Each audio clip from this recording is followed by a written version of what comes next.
नमस्कार जय जगन्नाथ। आशा करुच्ची आपण मैंने समस्ते भलर थे। आ गोटे नुआ भिडियो को आपण मैंने समस्त को स्वागत करुच्ची। जदि चैनल आपण मैंने नुआ अच्छा तो प्लीज लाइक शेयर सब्सक्राइब करेंगे कहीं मुझे देखिपे मु बेड्रे अच्छी आ बहुत कष्टर सहित भिडियो करी आपण मानक मोर रिलेटेड जहाँ सब इनफॉरमेशन आपण मानक दौची ता सहित कैंसर रिलेटेड जोटा कि कैंसर होबार चांसेस जो जिनस रोचे न रोचे से जिनस मुझे आपण मानक सचेतन कराऊे भितर रहीकि कहीं मुझे जो कष्ट पाऊँ आपण मैंने से कष्ट जमी न पातु तो से भिडियोज करुँच बहुत कष्टर सहित अच्छी बर्तमान से तो पर कहि किंतु आपण मैंने प्लीज समस्त को शेयर करूँ वीडियो। आपण मैंने जानी कि मुझे 4 वर्ष है कैंसर सहित गति करुँच बोधे किसी जन जानी ना आउ जो मैंने रेगुलाली मत डे 1 रु देखुं तो से ही जानी थे कि मु कैंसर पेसेंट बोली आ जो मैंने नुआ जॉइन कर सब्सक्राइब कर जानी ना एक्चुअली मुझे 4 वर्ष है कैंसर सहित गति करुँची आ मोर कैंसर टाइप हूँ ब्लड कैंसर। तो 4 वर्ष है जो सब कष्ट दे मु गति करुँची से जिनस विषय आपण मानक कहवाई चाहूँगी कि 4 वर्ष बहुत कष्ट पाई बहुत जंत्रणा पाई केवल जे शारीरिक जंत्रणा नुहे ता सहित मानसिक तापर आर्थिक तो एमती बहुत सारा जंत्रणा सहित मु गति करके ऑलरेडी आसी सारी आ बर्तमान आपण मैंने देखिपे बर्तमान एम्स रे अच्छी एम्स रे ट्रिटमेंट करुँच हैदराबाद ट्रिटमेंट करूँ लास्ट टाइम किंतु अर्थर अभाव हेतु से मुझे आसिकी एम्स रे करुँच कार्ड टे ट्रिटमेंट हो पारुँच तेणु टिके अल्प स्वल्प मो मते हेल्प हवा सहित मो फैमिली को मते हेल्प होउची। तो बर्तमान मु बहुत कष्टर सहित गति करुँची कष्टा कौन नाई किछि दिन हलानी जो जिनसटा मुझे आपण मानक कहूली कि मोर बेकर सेंट्रल लाइन लगी इन्फेक्शन बारंबार होता आउ कला झाड़ा होता तापर पुणी थे येलो झाड़ा होची जमी नॉर्मल स्टूल हवा कथा कि नॉर्मल स्टूल हो ना बर्तमान स्टूल रे पानी बाहर जो जिनसा कि मत बहुत कष्ट दूची रेगुलाली एते पानी बाहर जहाँ जी मु इनटेक करुँची से मोर माने बाहरी जाऊँगी जोटा कि मत बहुत कष्ट दूची तेणु से जिनसटा मु बहुत वीकनेस भी फील करुँची किसी मेडिकेशन भी चलती रेगुलाली आ सहित मेडिसिन भी आमर सालाइन द्वारा दि जाऊँगी आ सहित मु ओराली भी नौची मेडिसिन तो किसी शुणुना कहीं मोर काउंट्स कम अच्छी मोर WBC बढ़ुना पाखापाखि 3-4 मास है मझे थे बढ़ी जो डाउन हो गलानी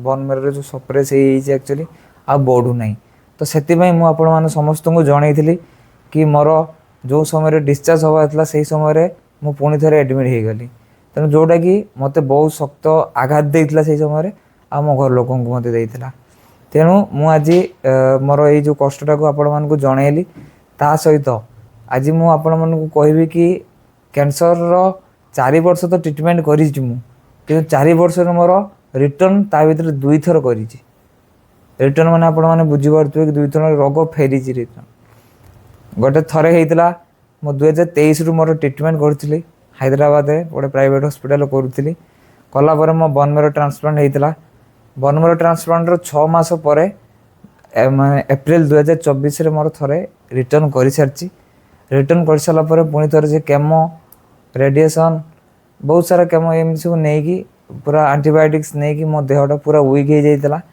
तथापि फाइट करी कहीं मो मनोबल को मुझे दृढ़ रखी कि मत भल होबार अच्छी मत कैंसर को हरइबार अच्छी तेणु से सब जिन मनोबल को मुझे रखिकी आगू ट्रिटमेंट नौली कहीं डॉक्टर मत फेरई दौले से समय पारे कहते तथापि मेडिसिन मो देहर काम देला आ मु पुणी थे से रिकवर कली रिकवर कर सारापर मु वर्ष रु 1.5 वर्ष जाए टी भल थी तथापि मु वीकनेस थी कहीं एत सारा केमो रेडिएशन्स एंटीबायोटिक्स चलापर पुणी सहित ट्रांसप्लांट मोर होता जहाँफल मो बॉडी पूरा इम्यूनिटी डाउन हो जाता आफल मुझे कौन ना मु उठी भी पार नी मुझे चलुली नॉर्मली कि मो बॉडी वीकनेस थी बहुत तो से जिनसा मत बहुत कष्ट दूसरा मुझे ठीक से खाई भी पार नी माने मु तथापि 1.5 वर्ष भल थी रिकवरी फेज रे थी धीरे धीरे रिकवर करुँच मत भी खुशी लगुला घर लोक भी बहुत खुशी लगुला किंतु पुणी थे अंधा आसीगला पुणी आम परिवार मुझे चेकअप प्रति 3 मास चेकअप जाऊँगी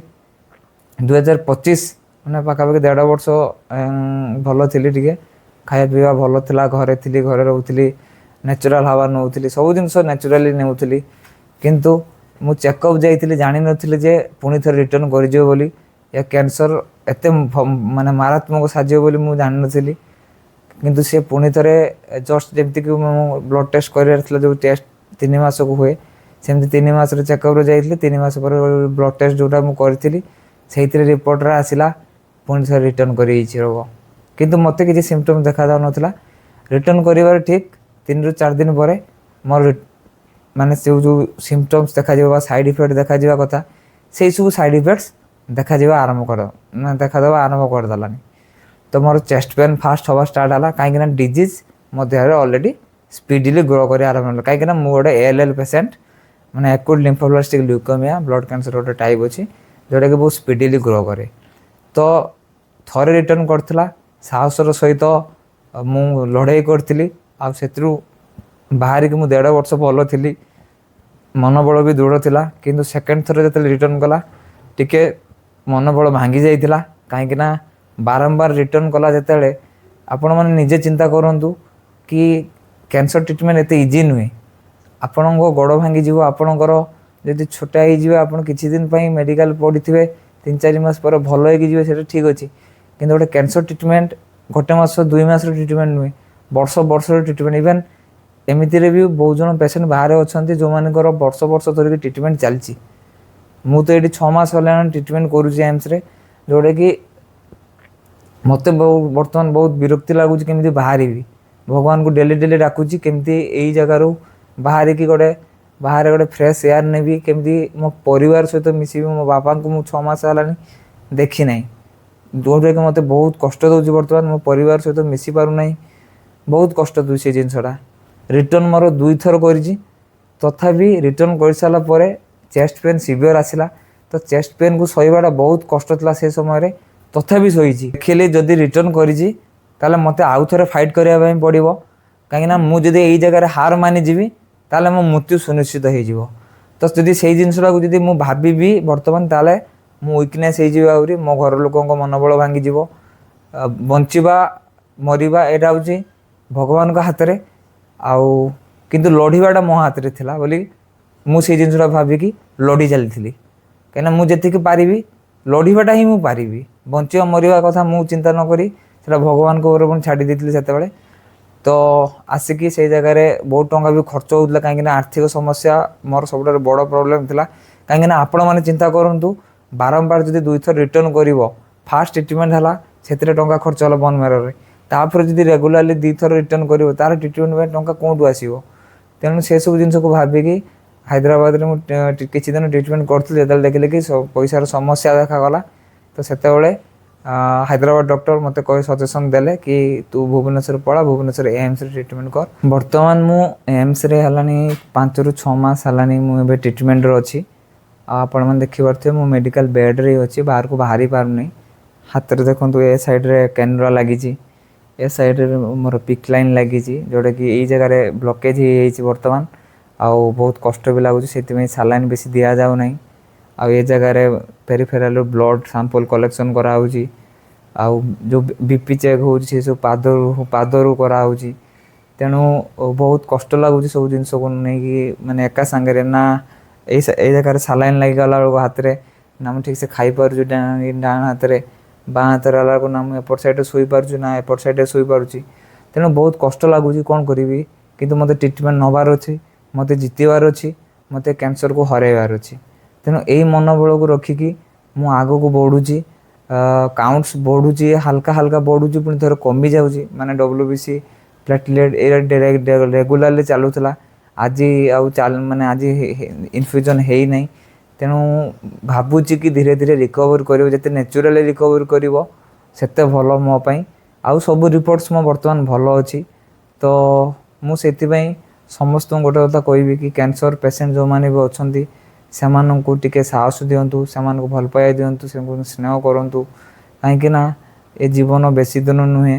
ତେଣୁ ଆମେ ଯେତିକି ଦିନ ପର୍ଯ୍ୟନ୍ତ ଅଛୁ, ଆମେ ଭଲ ପାଇବା ସହିତ ସମସ୍ତଙ୍କୁ ଭଲ ପାଇବା ବାଣ୍ଟିବା, ଖୁସି ବାଣ୍ଟିବା, ଆଉ ନିଜେ ମଧ୍ୟ ଖୁସି ରହିବା। केवल कैंसर पेसेंट नहीं अदर जो रिलेटेड जो माने भी पेसेंट अच्छा से भी मोर वार्ता रहिबो सबुबले मनोबल दृढ़ रखिए बेले बेले आपण मानकु कष्ट लागिपारे जेटा कि मते भी लगुच जेहेतु मु 5-6 मास हेलानी गोटे बेड्रे पड़ी तेणु मत भी कष्ट लगुच बाहर को बाहर तेणु तथापि मु मोर धैर्य को रखी कि मु बाहरी निश्चय किंतु भल होगी बाहरी तो लड़ी भी निश्चय लड़ाई जारी रहिबो आ कैंसर को हर मु बाहरी आ गोटे सुस्थ जीवन अतिबाहित करी तेणु आपण मान आशीर्वाद आपण मान भल पाइबा महाप्रभु को आशीर्वाद और भल पाइबा निहाती दरकार तेणु देखा गोटे नुआ वीडियो भल लगी शेयर करेंगे आउ समस्त को कहे सब्सक्राइब करने देखा गोटे नुआ वीडियो रही धन्यवाद जय जगन्नाथ।